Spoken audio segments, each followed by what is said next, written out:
많은 분들이 고향으로 혹은 해외로 가고 있습니다. 물론 여기 계신 분들은 하나님 앞에 경배하기 위해서 오신 것 정말 복된 것입니다. 대부분 고향에 가서 그동안 헤어져 살았던 가족들과 행복한 시간을 보내기 위해서입니다. 근데 간혹이 아니라 많은 분들이, 많은 가정에서 그랬죠. 차례를 지낸다고 해서 조상신에게 제사를 드리는 사람들도 많이 있습니다. 이 제사를 드릴 때 돌아가신 조상들이 와서 음식을 잡수시고 간다고 주장하면서 조상들이 평소에 즐겨 드셨던 음식들을 제사상에 놓기도 합니다. 근데 의문점이 생기지 않겠습니까? 만일 그 조상이 천국에 계신다면 천국에서 온갖 복을 다 누리고 계실 텐데 굳이 명제를 맞는다고, 제삿날 맞는다고 휴가 내가지고 후손들의 집을 찾아오실겠습니까? 여러분 같으면? 안 오시겠죠? 그럼 우리 조상들도 마찬가지죠. 그렇지 않겠습니까? 예. 천국의 음식인 이 땅의 음식보다 더 맛있고 좋을까요? 예? 당연히 좋죠. 예. 그러면 한번 생각해 보세요. 자, 또 지옥 간 조상들은 과연 휴가를 받아가지고 여기 와서 제사상을 그래도 먹고 휴가를 즐기고 갈 수 있을까요? 아닙니다. 그럼 지옥이 아니죠. 그다음에 어림도 없습니다. 성경은 죽은 자가 이 땅에 다시 오는 일이 없다고 했습니다. 네, 고향에 가서 어른들에게 효도하고 사랑을 나누는 것은 좋은 일이지만은 돌아가신 분들 섬긴다고 조상신에게 제사 드려서는 안 됩니다. 우상 숭배는 모양이라도 버려야 됩니다. 예. 다른 얘기는 우리가 이제 금요 성경 공부 때 많이 했으니까 더 이상 빼고요. 자, 그러면 유대인들은 명절이 되면 어디로 가나요? 예, 예루살렘으로 갑니다.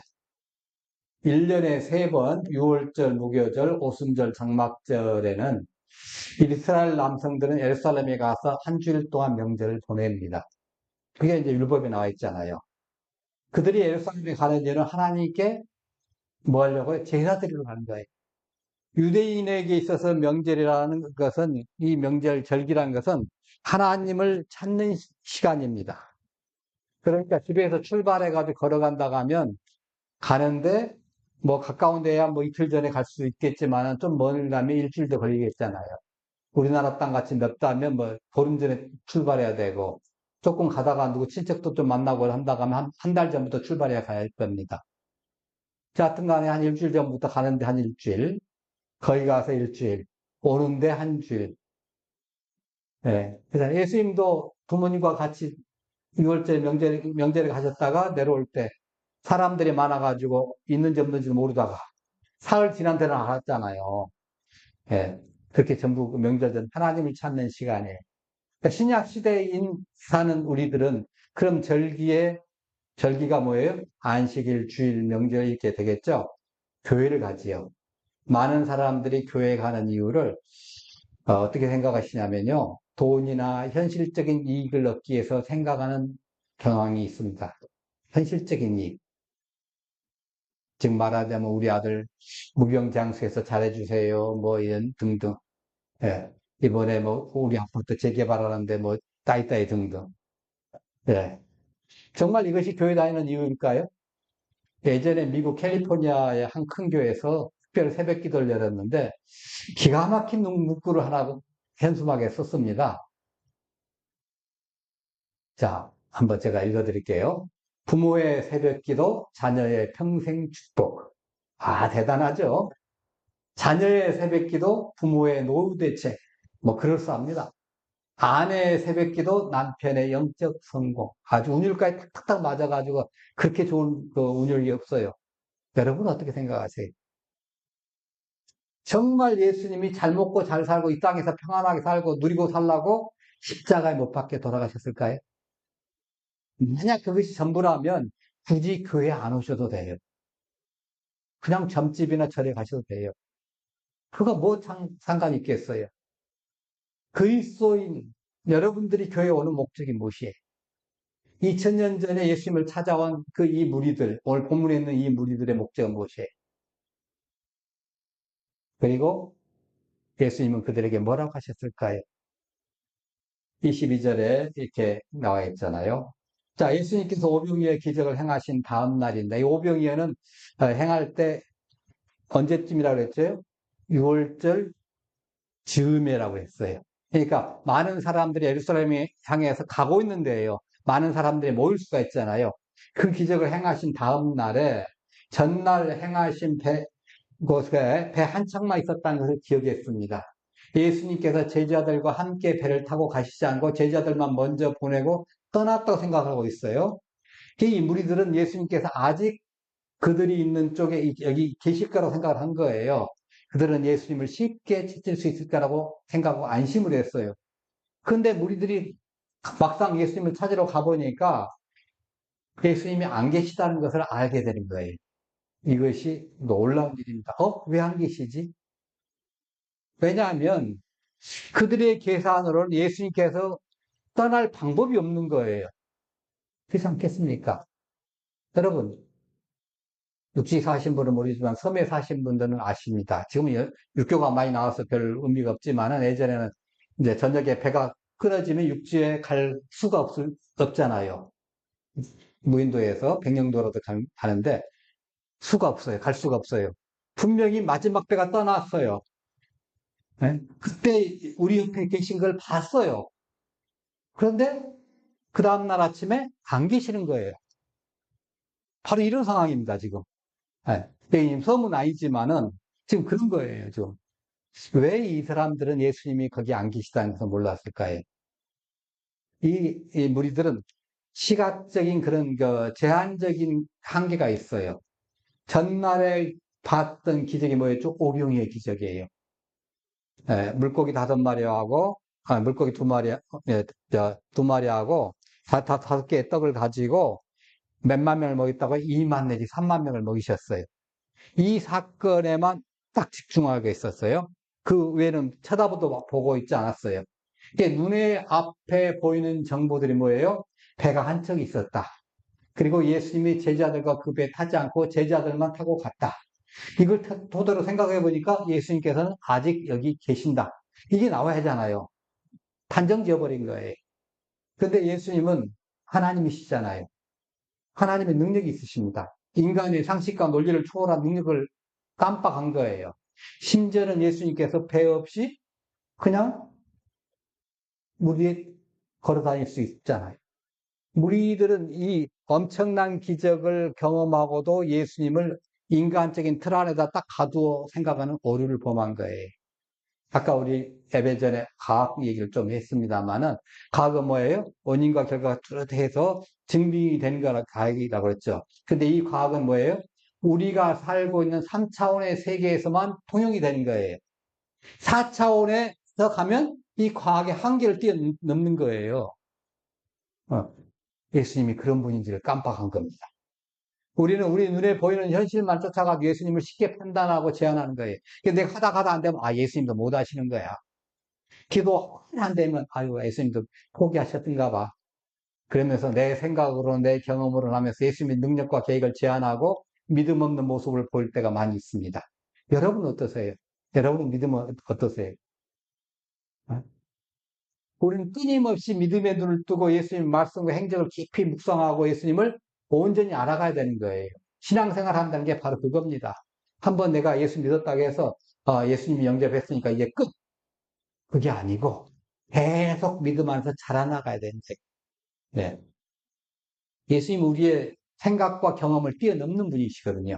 우리가 상상하는 그 이상은 우리를 위해 일하시는 분인 것을 우리는 기억을 해야 합니다. 처음에는 그 장소에 배가 한 척만이 있었고 제자들이 그 배를 이제 타고 떠났어요. 그래서 무리들은 예수님께서 바다를 건널 방법이 없어 보였어요. 근데 디베라에서 여러 척의 이제 배가 도달한 겁니다. 그래서 이 배들은 예수님께 축사하시고 무리가 떡을 먹었던 그 장소 근처에 다 온 거예요. 이 새로 도착한 배들이 이 무리들에게 바다를 건널 수 있는 이제 수단을 제공한 겁니다. 이 군중들은 이 배들을 이용해서 예수님을 찾아가지고 바다를 이제 건너가지고 다니는 거예요. 예수님 찾아가지고. 네. 그것이 24절의 말씀이에요. 네. 자, 예수님을 찾기 위해서 적극적으로 막 쫓아다닌 겁니다. 배를 타고 어디까지 갔냐면 가버나움까지 갔습니다. 예. 가보나, 뭡니까? 지난주 우리가 이제 지도에서 뗐던 것처럼 갈릴리 왼쪽, 그 서편 쪽이 아니라 북쪽이라고 했죠. 더 오른쪽, 위쪽 쪽으로 올라간 거예요.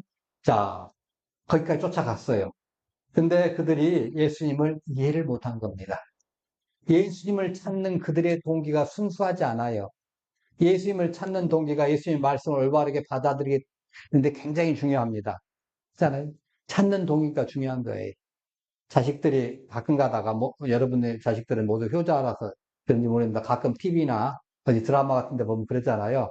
어떤 자식들이 부모님한테 가서 아주 친절하고 상냥하고 효도를 다한 것 같아. 뭐 때문에? 이것 때문에. 그런 경우 간혹 있어요. 슬픈 얘기지만은, 예, 효도보다는 뭐예요? 엄마, 아버지의 그 돈을 좀 챙겨가지고 내가 가야 되겠다는 거예요. 네.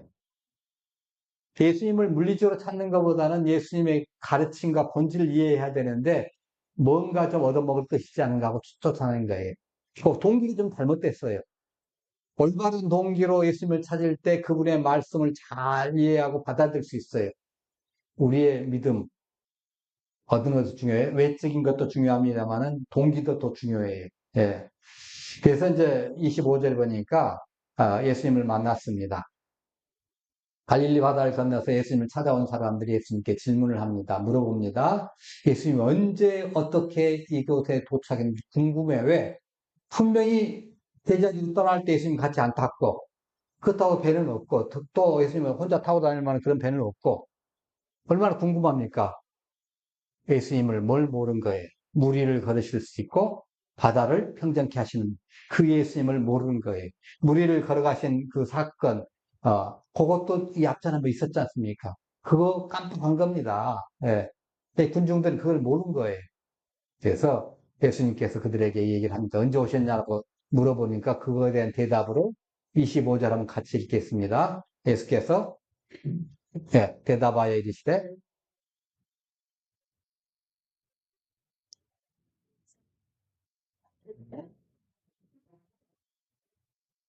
예.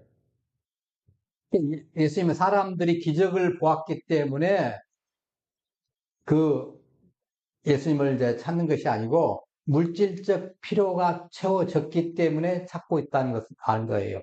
기적을 보고 이 정도 기적을 하시는 분이면 인간으로서는 불가능하니까 이분은 틀림없이 누구여야 돼요? 하나님이셔야 돼요. 하나님이 보내자는데 보통 이제까지 선지자들도 못했던 것들을 하는 거 보니까 이분은 틀림없이 하나님의 아들이야. 이렇게 고백이 나오고 하나님의 아들로 모시고 살아야 되잖아요. 근데 이건 없어요. 이건 없고 오병이의 사건 때 배불렀거든요. 이 몇만 명이 먹고도 배불리 먹고도 남았어요. 자그마치 12광줄이나. 그것 때문에 찾고 있어요. 이걸 아신 거예요.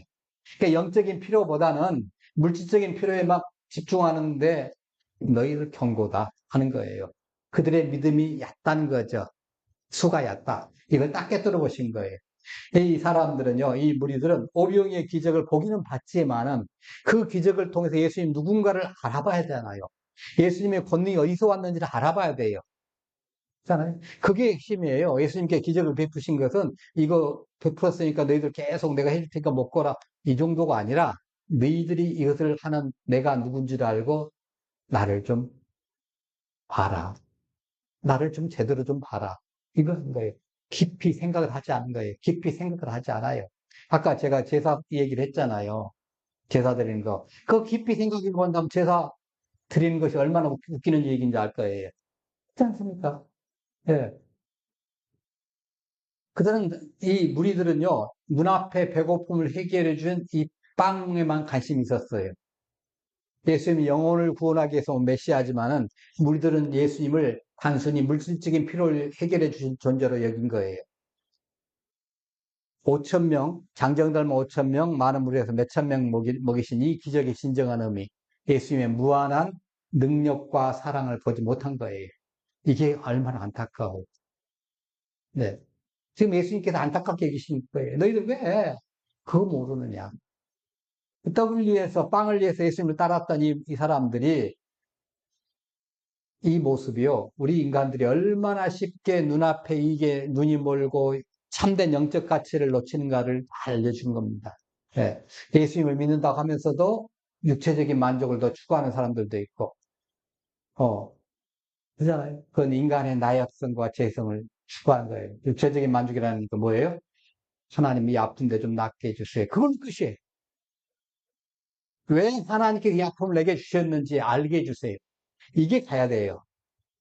이 아픔의 고통을 낫게 해주세요. 기도 좋습니다.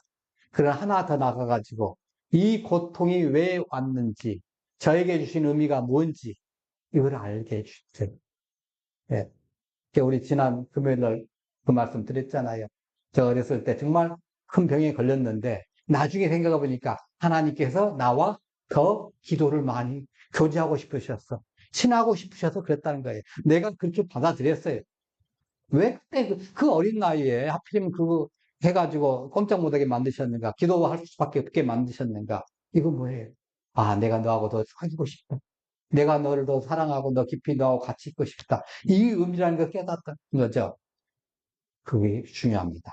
우리 삶의 문제 해결이나 축복만을 바라고 있지 않습니까? 진정한 크리스찬이라면 예수님을 통해 영혼의 양식을 얻고 예수님이 가르친 대로 살아가기를 갈망해야 되지 않습니까? 그래서 27절에 뭐라고 합니까? 썩을 양식을 위하여 일하지 말고 영생하도록 있는 양식을 위하여 하라. 이 양식은 인자가 예. 그러니까 예수님께서 사람들 일시적인 것보다는 영원한 가치를 추구하라고 하는 거예요. 한순간에 반짝하는 것, 그것이 중요한 것이 아니라 영원한 것. 지금 이 땅에 여러분들이 앞으로 죄송합니다만 100년 후에 살아계실 분 여기 앞에 잘해봐야 한 서너 분밖에 안 계신 것 같아. 100년 후에. 있잖아요. 그럼 100년. 근데 그 영혼이라는 거 한번 생각해 보세요. 우리나라 뭐, 5천년 역사 우리가 얘기했습니까? 그 5천년 역사 무척 길잖아요. 근데 5천년 역사하고 영혼하고는 또 게임이 안 되지 않습니까? 그 길이가. 영혼토록 사는 거. 이게 더 중요하지 않겠어요? 예. 100년 동안 내가 잘 먹고 잘 살았다. 이게 중요한 것이 아니고, 앞으로 영혼이, 이 100년의 시간을 지나가지고 영혼이 어떻게 살 것인가. 이거 중요하잖아요. 이거 챙기라는 거예요, 예수님께서. 예. 그러니까 예수님을 따르는 우리의 진정한 동기를 다시 한번 되돌아봐야 돼요. 5천 명을 먹이신 예수님의 기적이 우리 현대에 일어났다면, 지금 일어났다면, 아마 지금 틀림없이 뭐 전 세계적인 톱뉴스가 돼가지고 CNN을 하고 그 방송사에서 와가지고 저와 여러분은 거기 들어갈 수도 없을 거예요, 아마. 하고 뭐, 거기 보고 온 사람은 SNS를 통해서 뭐 하고 각종 소셜 미디어를 통해서 카톡으로 알리고 난리를 칠 겁니다. 온 순식간에 전 세계로 퍼질 거예요. 그러면서 결론이 딱 하나 나올 거예요.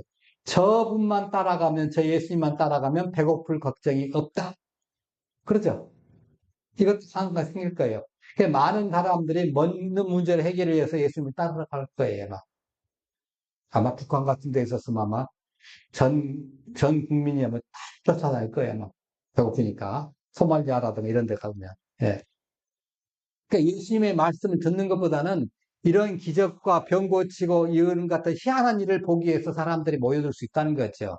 일부는 예수님의 능력과 인기를 전체적으로 이용해가지고, 우리 혹시, 그 조금 괜찮은 사람들, 잃어버린 나라를 좀 되찾자. 우리 식민 상태인데, 예, 빼앗긴 나라인데, 주권을 뺏겼는데, 우리 그거 좀 되찾자. 이런 생각을 할 수 있어요. 그러니까 예수님의 진정한 사명은 영적인 구원이었지만 사람들은 물질적이고 현세적인 것만 집중한 거예요. 이걸 기복주의적 신앙이라고 그러죠. 예. 그렇다면 이것이 기독교의 전부라고 생각한다면 기독교의 본질을 크게 왜곡하는 겁니다. 여러분, 교회 다니는 진정한 목적이 뭡니까? 교회 중요한 목적 중에 하나가 이런 거예요. 하나님과 관계회복이에요. 하나님과 관계회복. 여러분, 교회 다녀가지고 몇십 년 동안 교회 다녔던 나 정말 잘 먹고 잘 살았어. 우리 자손들 잘 돼. 이것으로 끝났다면 여러분, 너무너무 손해본 겁니다. 뭐예요? 하나님과의 관계회복. 몇십 년 동안 내가 다른 사람에게 뭐라고 했던가 상관없이 난 하나님과 하나님의 백성으로 하나님의 자녀로 인정받았어. 이거 하나만 얻으면 여러분 천하를 다 얻은 거예요. 예. 이거 없이는 천하를 다 얻었더라도 뭐 대통령을 하고 뭐 천하 없는 재벌이 된다 해도 아무 쓸데없는 거예요. 100년 이내에 끝날 거니까 그 인생은. 있잖아요. 예. 그러니까 하나님과 직접적인 맺기 위해서 교회는 성경을 가르치고 공부하고 하나님께 또 하나님의 백성들은 하나님께 당연히 예배를 드리잖아요. 그러니까 조상들에게 가서 뭐 하는 것을 다 제껴놓고 하나님께 예배를 드리잖아요. 저와 여러분 지금. 네. 그리고 하나님과 교제하는 기도. 그래서 신자들의 영적 성장을 돕는 것이 바로 교회예요. 단순한 지식을 갖다가 쌓아놓은 것이 아니라 삶의 변화를 동반하는 성장이에요. 우리 삶이 변화가 돼야 돼요. 네. 그걸 보고 삶이 많이 듣긴 들었는데 내 삶이 변하지 않는다면 뭡니까? 그건 아직 믿음이 표출되지 않는 거죠. 아주 신앙이 어리거나 병들었거나 죽었던 거예요. 우리가 성경을 공부하고 말씀을 배우고 했다면 우리 삶이 변화가 돼요. 어떤 사람으로? 하나님의 백성답게 변화가 돼야 돼요. 하나님의 백성답게 변화가 안 됐다 하면 내가 어리거나 죽었거나 병들었거나 셋 중에 하나입니다. 정상적인 사람이라면 커야죠. 여러분, 우리 애들 밥 먹이고 키우고 다 해놨는데 안 커. 2년, 3년, 4년 계속 커도 안 커. 그럼 어떻게 해요? 장애인이죠. 얼마나 부모가 속에서 막 난리 나겠어요. 자, 하나님께서 우리를 구원해 나셨는데 영적으로 크질 않아. 그러면 하나님의 우리 인간의 표현하자면 여기 뚜껑이 열려요. 아시겠습니까? 근데 그걸 우리도 모르고 있어요. 다른 사람 다 하는데 나만 모르는 경우 있죠? 여러분 그 경우 안 당하셔서 모르는 경우 모르겠는데 그런 경우가 있잖아요. 가끔 들어보면 다 아는데 자기만 모르고 있는 경우. 네. 자, 교회는 세상을 향한 하나님의 사랑을 실천하고 복음을 전파하고 이웃사랑을 실천하기도 하고 막 하잖아요. 하나님을 예배하고 경배하고 막 하지 않습니까? 그러니까 이런 것을 통해서 하나님께서 세상의 복도 주십니다. 그러나 세상의 복만이 다는 아니라는 거예요. 그것만 추구한다면 야, 너 너무 그 좀 애를 갖지 않냐? 하나님 그러셔요. 그죠? 네. 자, 그래서 교회는 우리에게 이 세상을 넘어선 영원한 가치를 추구하도록 가르칩니다. 현세적 축복이라든가 성공을 넘어서는 거예요. 우리가 교회를 이렇게 출석을 하시고 하나님을 경배하고 하는 것은 현세적 축복이나 개인의 이익과 연관 짓는다면 우리는 기독교의 본질을 외면하는 겁니다. 잘못한 거예요. 왜곡하는 거예요. 우리의 진정한 믿음은 하나님과의 관계, 그리고 교회를 통해서 영적으로 성장하고 공동체를 체험하면서 영원한 가치의 추구에 초점을 맞추는 거예요. 이렇게 할 때 교회는 단순한 축복의 통로가 아니라 하나님의 나라를 이 땅에 어떻게 실천하는가, 구현하는가, 이런 공동체가 되는 겁니다. 근데 사람들은 예수님을 정치적으로 이용하려고 한 거예요. 예수님의 마음속에 가장 큰 짐이 이거였어요. 오셔가지고.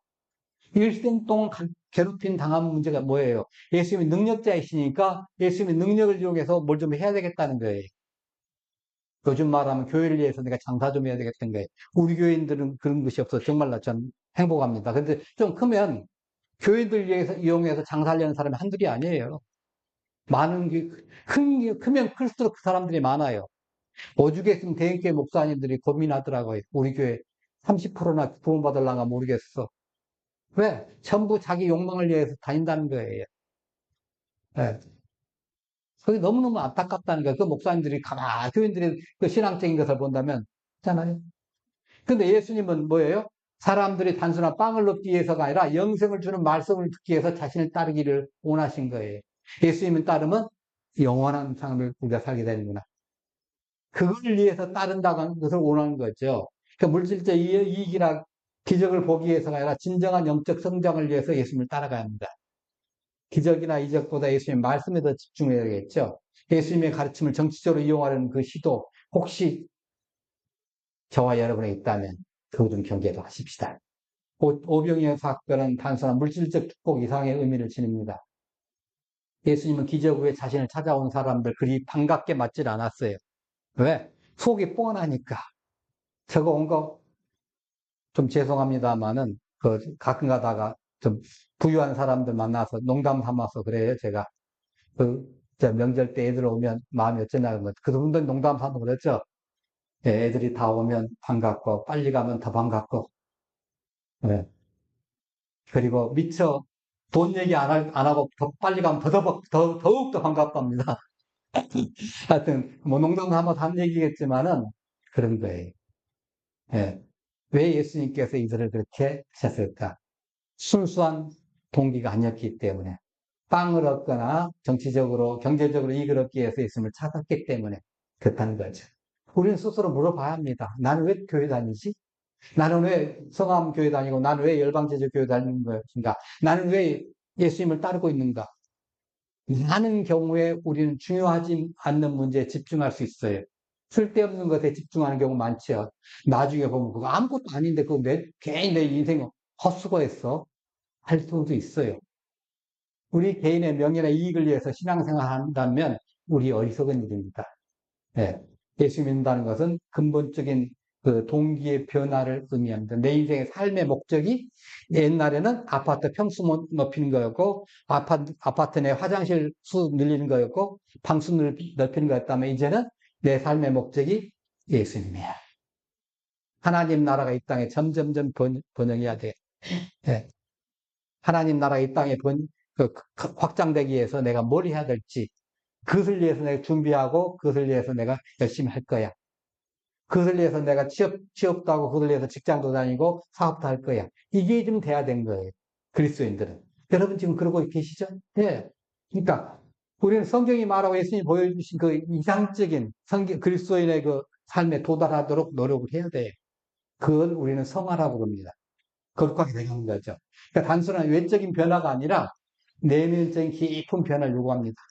예, 껍데기는 별로 바뀐 거 없는데 얘기를 해보면 옛날하고 좀 다른 것 같아. 이렇게 돼야 돼요. 얘기를 해보면. 옛날에는 세상을 그만 따지고 뭐 난리를 쳤는데 딱 지금 얘기해보니까 사람이 요즘 말하면 뭐예요? 철이 들었다고 하잖아요. 그렇게 돼야죠. 신앙적인 믿음의 철이 들어야 돼요. 예. 자, 우리가 바라보는 이 기적. 이것은 단순한 사건이라고 보면 안 됩니다. 그 이상을 해야 돼요. 5천 명을 먹이고 바다 위를 건너시고 이런 것은 우주적인 진리를 담고 있는 중요한 표적입니다. 이것을 통해서 영생과 영원한 세계를 체험해야 돼요. 그래서 많은 사람들이 빵을 먹는 거, 정치적으로 이익 보는 거, 예수님을 왕으로 삼는 데 집중을 했잖아요. 예수님이 그걸 너무너무 싫어하셨어요. 내가 온 것은 그것 때문에 온 것이 아니기 때문에. 이런 것은 아무것도 아니잖아요. 영혼에 비하면 100년은 그야말로 순간이에요, 순간. 한순간, 한 경점이에요, 경점. 성경이 그렇게 나와 있어요. 인생은 하나의 경점이라고. 잠깐 있다 사라지는 안개라고 있잖아요. 영혼에 비하면 순간이에요. 네. 근데 그 영혼은 찾을 생각을 않고 그 100년짜리 인생, 길어야 100년짜리 인생을 가지고 그 난리를 치더라는 거죠. 예, 예수님 너무너무 답답하죠. 물 먹는 것이 중요하지 않다는 것은 아니에요. 먹는 거 중요합니다. 인생의 본질을 뭐 추리나가면 먹고 자는 것이라 할 수 있어요. 어떻게 보면 이렇게 그 신앙을 빼놓고 한다면 배고픔의 고통 굉장히 깊고 서럽습니다. 오죽해서 눈물의 빵 먹어보지 않은 사람하고 뭐 인생의 깊이를 논하지 말라 뭐 그런 소리 나왔겠습니까? 육체적인 배고픔과 영적인 빈곤 이거 둘 중에 한다 본다면 육체적인 배고픔은 단순한 신체적인 문제잖아요. 예. 근데 이것이 정신적으로 영적 문제로 이어진다 하면 좀 다르지요. 그래서 육체적인 이것을 통해서 우리는 정신적인 거 영적으로 이어가라는 거예요. 육체적인 배고픔을 해결해 줬으니까 예수님께서 하는 말이 뭐예요? 그 다음에 영적인 배고픔도 너희들이 해결받아라. 이걸 원해서 왔다가 얼마나 예수님이 기뻐하셨을까 그런 생각이 듭니다. 예. 우리는 극심한 배고픔 속에 있는 사람들이 뭐라고 그래요? 왜 하나님 날 버리셨죠? 그렇잖아요. 여러분, 죄송합니다만 우리는 풍족한 세상에 살았습니다. 근데 한 일주일 내지 한 열흘쯤 먹을 것이 없어서 굶었다고 한번 생각해 보세요. 눈앞에 뵈는 것이 없으시겠지만은 한편으로 하나님이 왜 나를 버리셨을까? 그런 의문을 품게 될 거예요. 근데 실제적으로 버리시지 않더라고요. 저도 아무것도 없이 그, 있어 본 적이 있습니다. 냉장고고 쌀떡이고 아무것도 없이. 근데 하나님께서 비상간섭하셔서 해결하시더라고요. 그 하나님, 우리 하나님이셔요. 예. 육체적인 굶주림, 하나님 해결해 주십니다. 예. 근데 이 육체적인 굶주림에서 우리가 간과하면 영적 고민과 빈곤으로 이어질 수 있어요. 영적 고민과 빈곤을 너희들은 좀 심각하게 좀 생각하라는 거예요. 네. 예수님을 따르는 우리의 동기가 단순한 물질적 축복이나 개인의 명예를 위해서가 아니라 우리의 영적인 성장을 위해서 하나님과 관계를 회복하고 하나님과 더 깊이 사랑의 교제를 나누기 위해서 우리는 예수님을 따라야 되는 거예요. 그래서 이 영생과 영원한 세계를 보여주는 그런 영적인 표적이 바로 오병이의 사건입니다. 예수님의 기적이 우리 신약 성경에 보는 복음서에 나오는 이 기적이 전부 그런 거예요. 영적인 세계, 영생 이걸 보여주는 거예요. 그걸까지 봐야 돼요. 그것을 통해서 우리는 하나님의 무한한 사랑과 능력, 영적 양식의 중요성을 알아야 되는 거죠. 이 먹는 것은 인간의 기본적인 욕구잖아요. 매우 중요합니다. 그래서 영향을 미치죠. 그래서 예수님은 뭐라고 그랬습니까? 사람이 떡으로만 살 것이 아니요 하나님의 입으로부터 나오는 말씀으로 살 것이니라 말씀하셨어요. 그리고 자신을 생명의 떡이라고 했습니다. 몇 줄 후에 이 말씀을 또 드리겠습니다만은 우리에게 육체 양식뿐만 아니라 영적인 양식이 필요하다는 거예요. 예. 우리에게 영적 양식이 없이 너희들이 살아간다면 짐승과 같이 끝이다. 그리고 지옥 간다. 네. 하나님의 말씀을 통해서 영적으로 양육되어야 된다. 이걸 우리에게 말씀해 주시는 거예요. 여러분, 예수님을 따른 우리의 동기 순수해야 됩니다. 단순히 물질적 축복이나 현세적 축복만을 위해서가 아니라 진정한 영적 성장과 하나님의 관계회복 위해서 예수님을 따라야 되는 거예요. 동시에 우리는 육체적 필요의 중요성을 인정하면서도 그것을 넘어선 영적 양식의 중요성을 깨달아야 될 것입니다. 예수님 말씀하신 생명의 떡을 구하십시다. 영원한 생명을 향해 그런 그 길을 계속 나갈 것입니다. 여러분, 예수님을 따른 우리의 동기를 점검해 보십시다. 물질적인 것을 넘어서 영적인 것을 추구하십시다. 하나님의 무한한 사랑과 능력을 체험하십시다. 이 기적을 통해서 우리는 단순히 육체적 배고픔을 채운 것을 넘어가지고 영원한 생명을 주신 예수님을 바라보는 안목을 좀 길러내십시다. 네, 기도하십시다. 하나님 앞에.